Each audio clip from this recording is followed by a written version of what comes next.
Just let me know when the screen share's on. Okay, it's on. Okay. Hi, everybody. Welcome to our SOAR workshop on content planning for 2024. So our expert today is Monica Tuck from U Studio. And I'm really happy to have you here. Thank you, Monica. I'm going to turn it over to you. Tell us what we should be doing in 2024, please. Sure. Yeah. Thank you for having me. I do know several of you on here. I have a boutique branding and content creation studio called U Studio. I'm a brand strategist and the co-founder of the studio. But I educate people on branding and content strategy every day of my life. And I do workshops and I do educational resources like this when people ask me to do it. So thank you for having me on here. And let me share my screen. Pleasure. Let me see here.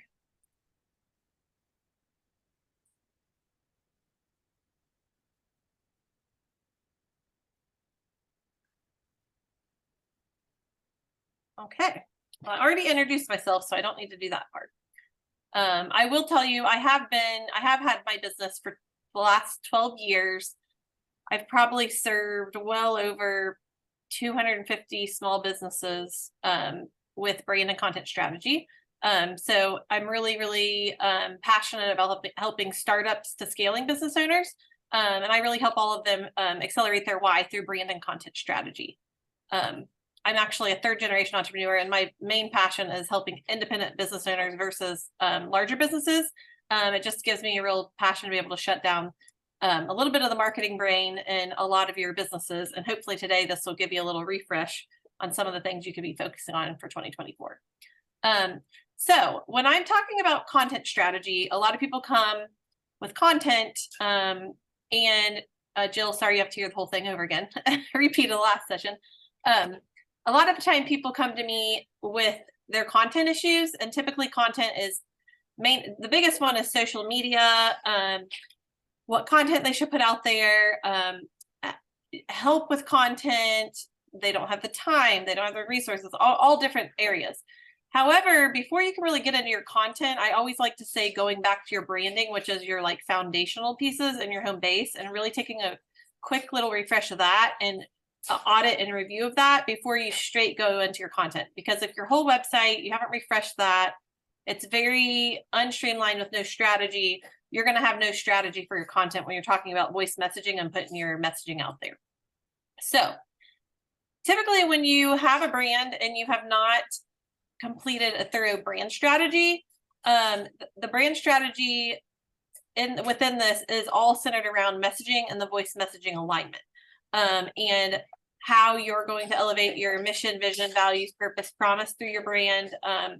Also leaning into your key product features you offer, the customer experience you're giving them, the pricing strategy in there, your brand voice and tone.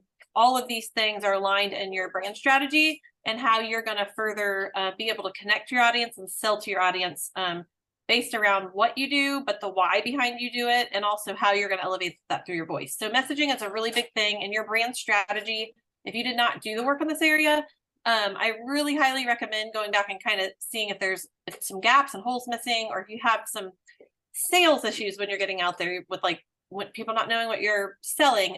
Typically your strategy is really going to help you align that and putting that together. The rest of the components here are your visual identity. A lot of the time when people get started, people just need to get started with their business. They get started with their brand. So they'll typically, it's like, I need a logo and a website. And sometimes, you know, the budgets are lower. It's okay in the beginning. We all have to start from somewhere. But once you really get going, really leaning into reviewing your messaging and brand strategy, as well as your visual identity, this will really just help elevate that content in the future. So again, these are the 6 basic elements that I just had said. Your logo usage, color palette fonts, your brand imagery, and your brand voice and tone. All of these things help tell a greater story for your brand through your brand voice and your visual identity. So today, once we really get started into talking about content, we're really going to start talking about leaning into your brand voice and how you're going to do that. So the biggest thing, which is not rocket scientist, is for all of us to lean into your own why factor and to get out of your own way and to be 100% authentically you. At the end of the day, people are attracted to you sometimes you don't even need to overthink this so much about yourself. You are you, and your people are going to be attracted to you. So from there, moving into a little bit more of the strategic structure when it comes to identifying your brand strategy and your brand voice. I'm going to walk you through these 3 steps, which was identifying your audience, identifying your brand voice, and your competitor research. So when you're starting to look into identifying your audience, you really need to start thinking about who your customers are. Like, who are they? What are their pain points? What value are you adding to them with the service or product that you sell to them? And what channels are you going to find them? So whatever service it is that you're selling them, as for me, I sell to independent business owners who need brand strategy. Typically their hurts are their website language, and their website, they need help with the oversight of that website, or their content struggles, their social media newsletter, blog, monthly. They don't know how to put it out there. They're inconsistent with it. They need strategy to better refine their content, all of these kind of things. These are like types of pain points that people come to me for, really thinking about like, what is their true pain? And then how is your service truly aligning with that to add value? And then thinking about where you can find them in all the different channels. When you're identifying your brand voice, look at other brand voice you love, and why does that brand voice resonate with you? Sometimes there's so many people who spend a lot of money out there on their content that they're putting out there, and studying content that's out there and people that you inspire to be. There might be a lot of the time, I know most people like, I don't want to be like a celebrity, but typically your most famous people and your most sought after celebrities have all truly lived authentically through who they are. They are 100% themselves. They're typically living out their mission, vision, values, purpose, and story. And you can really start to see how people really truly become bigger brands for themselves, and how when they're relaying their story out there, how it impacts individuals. So I do say sometimes looking at your favorite celebrity and why you like them, it's kind of a fun little activity to do. Whoops. Let me go back one more time. And then how do you want to talk about yourself? What do you want to convey, and what type of language will you use? All thinking about this with your brand voice. Lastly, we did just talk about celebrities, so that's like inspo. If you're in a business that there are competitors locally or competitors nationally, start really thinking about the competitors in the area and like what they're doing and what the trends are, and how you can keep up with the market trends in your industry, and how you can better sell, how you're going to sell your product if you're a storefront shop and you're a pastry owner or pastry shop owner. How are you going to keep up with the pastry shop owner and the community next to you? Doing those kind of things. Or if you're a national business, looking nationally at like other brands that are in your industry, and how you can keep up with them. So that gives you a little overview with the like basis of your brand strategy and your brand voice, and really doing an audit on yourself. Now we're going to take that into our content and start really talking about our content pillars and how we're going to exercise our voice through our content. So talking about content pillars, I use these pillars for not only social media, but this is social media, newsletter, and blog layout. So if you are doing, some people don't have that well of a database, they may not be doing a newsletter, which is totally fine. And someone may just be focused on social media now, that's also fine. But if there's a monthly way of you capturing across the board your social media, newsletter, blog content, we're really going to talk about your business and how we can identify content pillars that'll help you organize your content, and help you speed up the content ideation process, so you're not scurrying around all over the place last minute, throwing content out ideas that don't align with your brand. These will help you have specific themes. It'll let you stay within some boundaries and posting purposeful content and not purposeless content. Sorry about that. Whoops. Sorry about that. And finally, last two items is it'll help you promote consistently. It'll make it easier for the audience to find out what they're looking for and stay consistent with your brand message. And then getting into the content pillars. These are 4 pretty generalized content pillars that I think to me seem to work pretty well. So looking at this is how you're going to promote yourself, how are you going to entertain others, how are you going to educate others, and how are you going to conversate with others.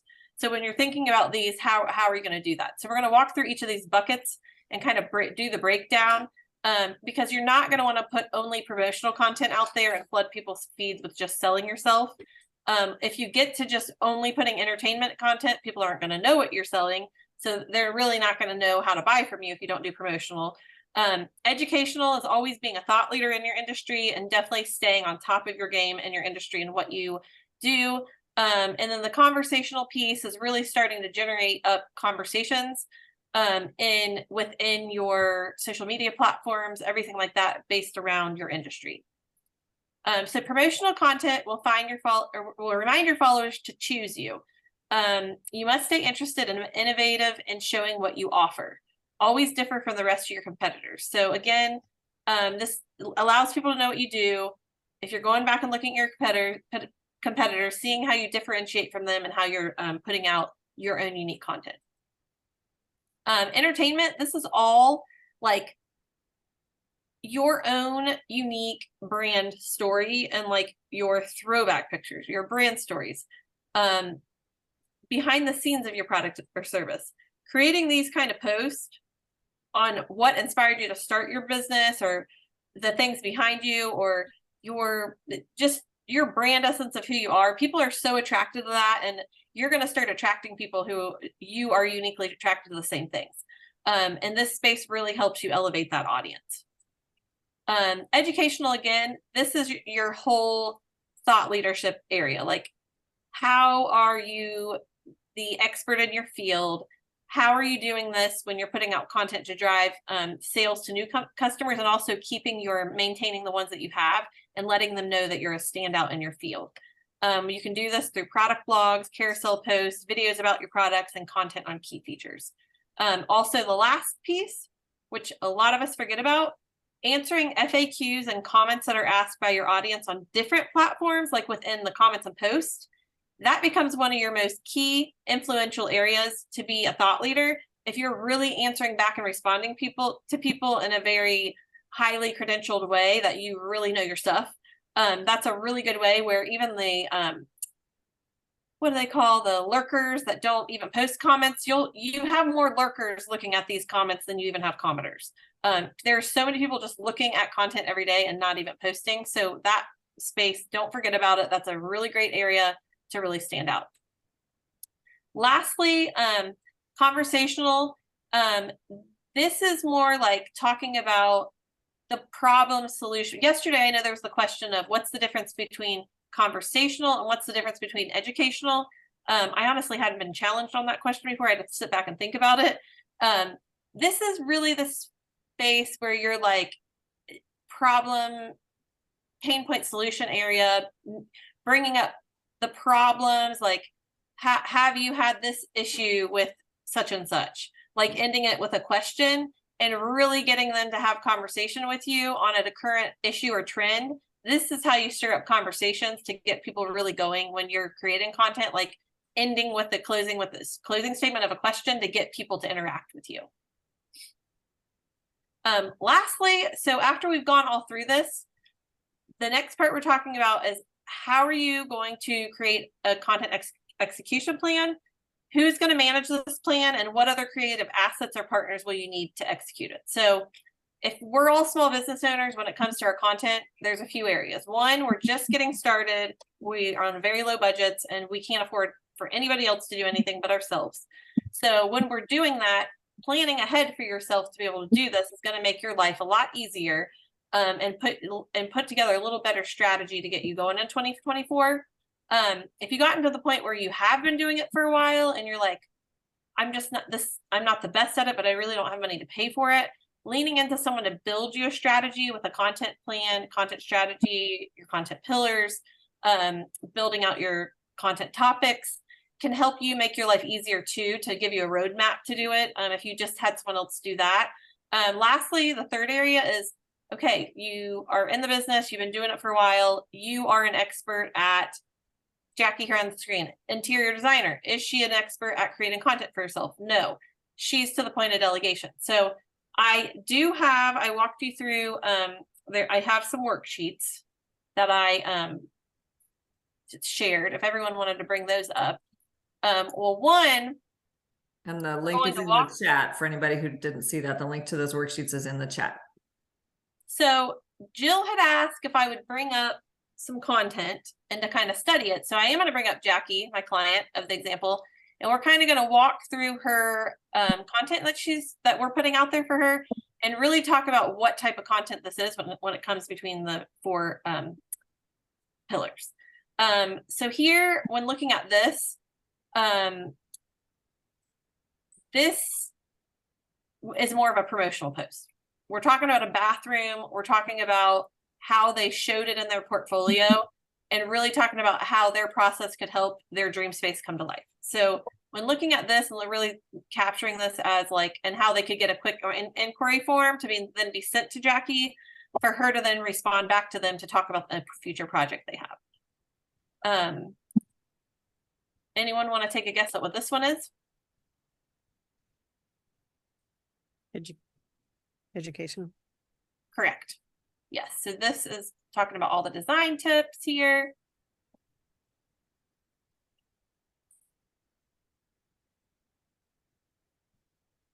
Anyone want to take a guess what this might be? They're probably conversational. Or I was going to guess entertainment because it's behind the scenes. Yes. I was going to say promotional. I love it.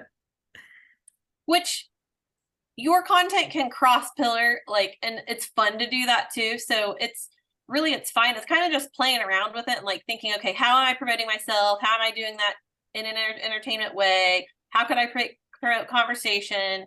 Doing all these types of things in a creative way as well.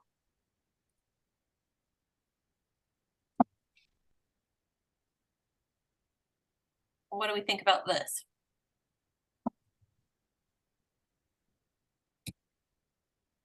Educational. Correct. And typically most blog content is very educational and thought leadership style. That is really what you should be utilizing your blog content for.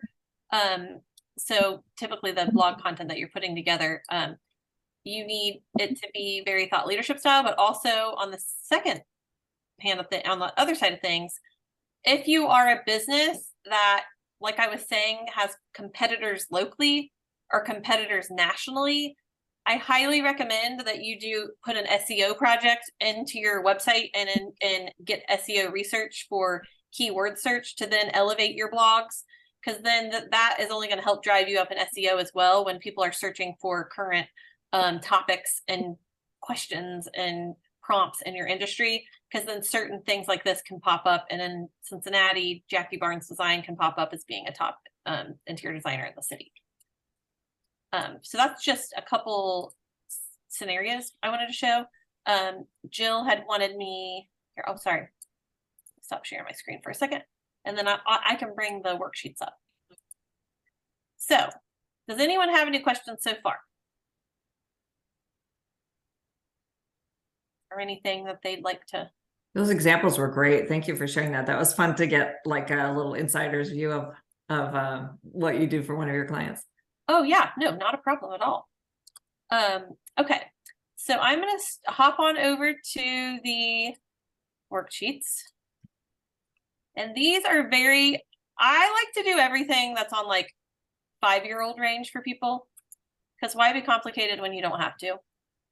So I have made these really simple worksheets that my 9-year-old son could do, I say.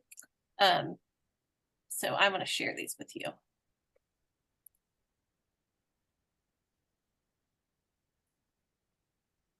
Oops.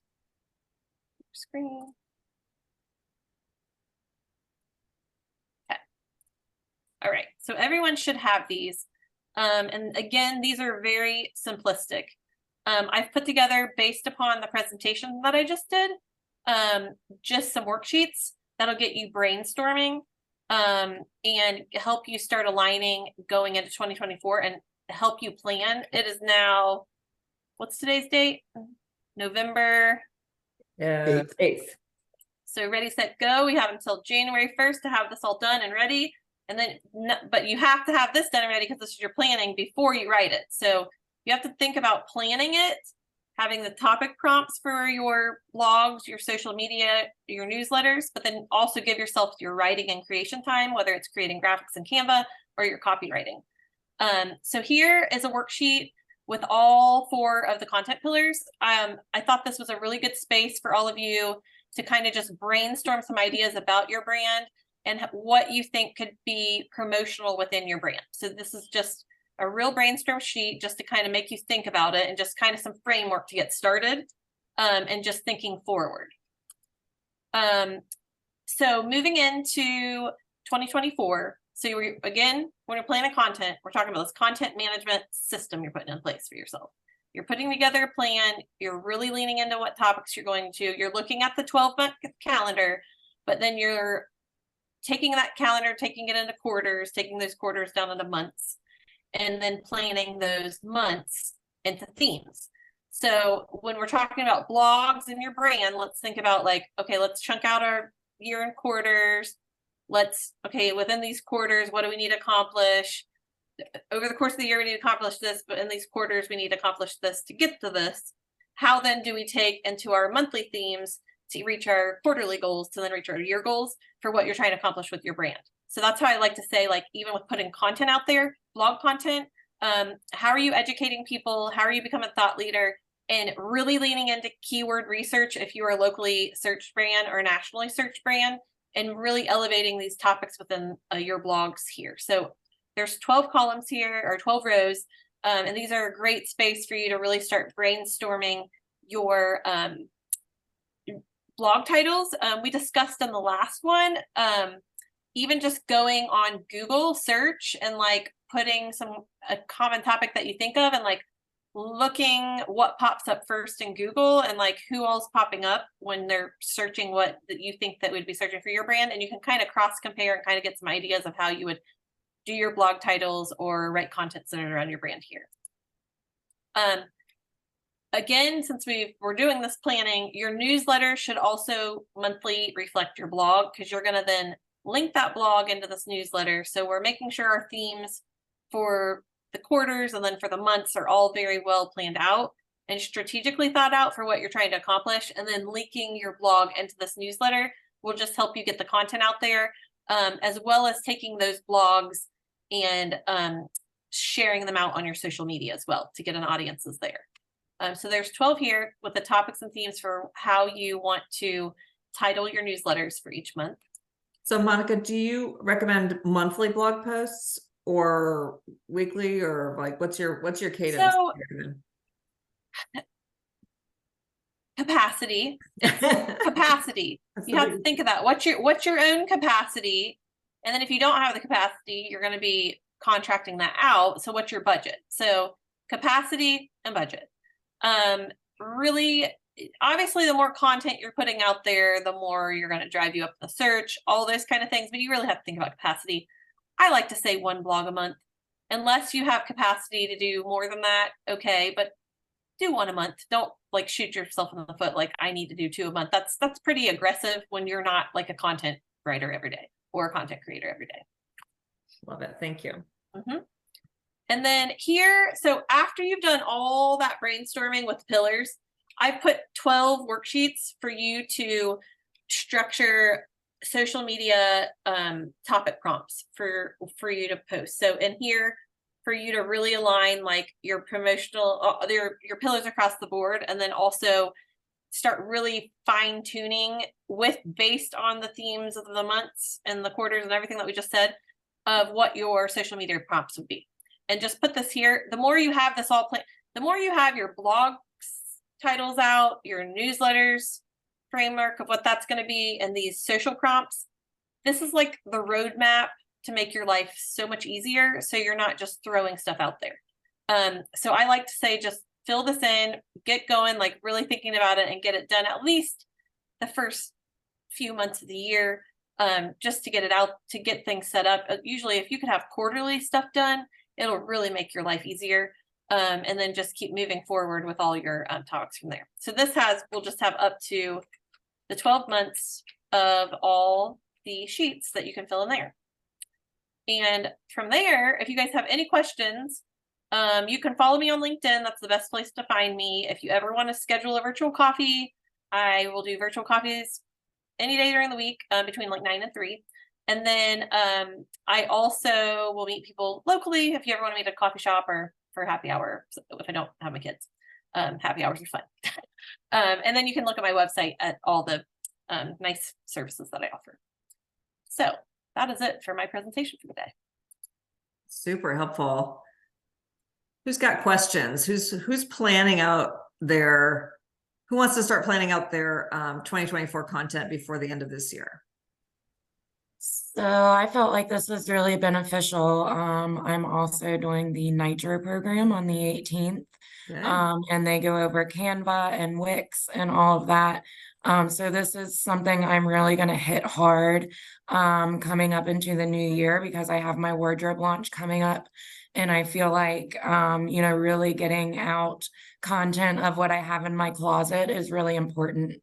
So I just had my last photo shoot to get a lot of the dresses that I have photographed. So I'm really starting to plan my strategy for how I want to put out content. That's awesome that you're collecting the images and then you can then create the Canva from that class there. That's awesome. Yeah. And then be able to work a little better on the Wix. That's awesome. Yep. And I want to also strategize using LinkedIn more because I feel like that's where my target client is. I've not really used LinkedIn that much. So learning about how I can utilize that to reach my repurpose, just across everything. That's great, Ashley. Congratulations. I'm wondering at what point does it make sense to hire a brand strategist and what should I expect to spend on that? So kind of what's the point at which in my business, I'm about 5 years in now. Should I bring someone on the team more or less, or bring someone in as a consultant, and what should I kind of budget for that? So, typically how I work is I do a brand audit. If you're 5 years in, it's like a really great time to do an audit on yourself. So Okay. I'm assuming that you may have did you put everything together yourself in the beginning Mhm. or to no strategy, you put it all together. Yeah.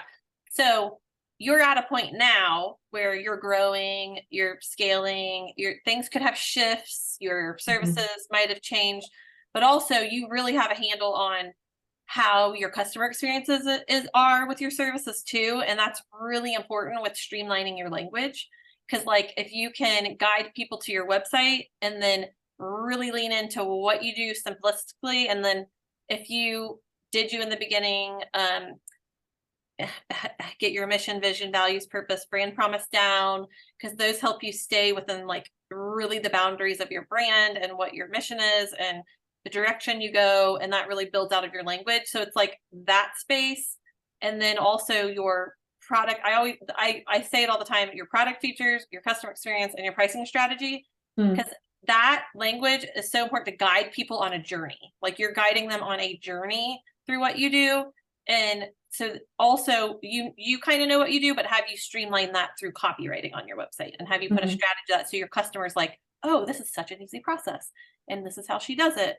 And oh, she offers XYZ and she's going to guide me through these things doing ABC. And then, oh, it's how much is that? It's this. And then, so when they read that, it's easy for them to digest. And then when you're speaking to them, you're saying the exact same journey. So it just kind of like it all adds up and it all makes sense with everything that you do. And because you're wanting to make sure that your website is a sales and business development tool. And you're wanting to make sure that your marketing materials that that if you're giving them a PDF or whatever it is, lead sheet or lead gen from your website, all these kind of things, these are sales and business development tools. So how are you making them the best sales and business development tools to guide your customer persona along the journey? And then even like your all of that, it's a buildup of like the strategy piece up front. Then how are your marketing materials? Because you can create little marketing materials off your website, and then how the content that you put out through your social media, newsletter, blog, how do those all align back to your website and lead people back to your website? It's a whole journey, because you're not like, I'll be on here today and I'll look at your website and then maybe you'll email me something, or I'll put my email into your website. I can get the lead gen tools, but then once you get them to follow you, if I don't buy from you today, your goal through social media is to guide them along your journey until you finally are gonna, because I become a lead that then converts, if that makes sense.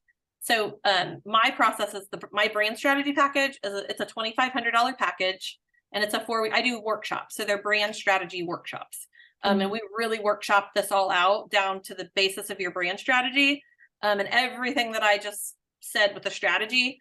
And then once that's all buttoned up, we can then move into repositioning your copy throughout everything. And then I also do an audit of your visual identity and where you stand there. I'm not the designer, but I have a designer on my team that does design. I do brand strategy and I write a lot of copy and focus on the voice messaging area. And then that's a 4-week, 2-hour week, and you get a brand strategy workbook that I deliver back. I wordsmith your mission, vision, values, purpose, all of that. We go through your, we also do your customer personas, their pain points, the value there. So that's that package. And then once we're done with that, if you're ready to get into content planning, then I have a content strategy package. That is also a $2,500 package, also for another 4 weeks. And then we then start developing the content pillars, what your specific themes are under those pillars for your brand. And then I do a content calendar with everything that you have. If you don't want to sit down and do all that, or really have the bandwidth or even know where to go, I will then create all that for you so that you can then go do it on your own, or I can give you further strategy monthly, or I do have individuals who can execute too. I build like small execution teams based on like the business, like what your business is, what your budget is, what your capacity is, and like what you need to start offsetting. I have a lot of partners that can like execute. Okay. That makes sense. Perfect. Yes, thank you. You're welcome. Yeah, we can talk anytime if you want. If you wanted my, I can drop my, I'm going to drop my virtual coffee link and my LinkedIn in the chat. Perfect. Thank you. You're welcome. Okay. Raise your hand if you, like Ashley and like Jessica, are planning your content strategy for 2024 in 2023, or at least if that's your goal. Yeah. Melinda, you're like, maybe, maybe not. I shot 9 dragonfly families and I've been doing nonstop headshots. I'm buried with editing. And then Thanksgiving is coming up for gift certificates for my teaching. So I'll be back in January. You might need to when things outsource it, slow my down. friend. And so, You find slower times during the year if you have slower times. yeah. That you're bulk producing the content if you want to do it yourself too. Makes a lot of sense. What were you going to say, Reese?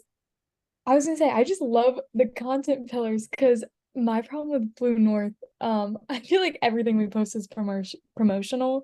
I feel like I usually only Same. post when I have to, but I'd like even just thinking about that, I was like, we have so many like pictures from events and stuff like that that could totally be like entertainment or conversational.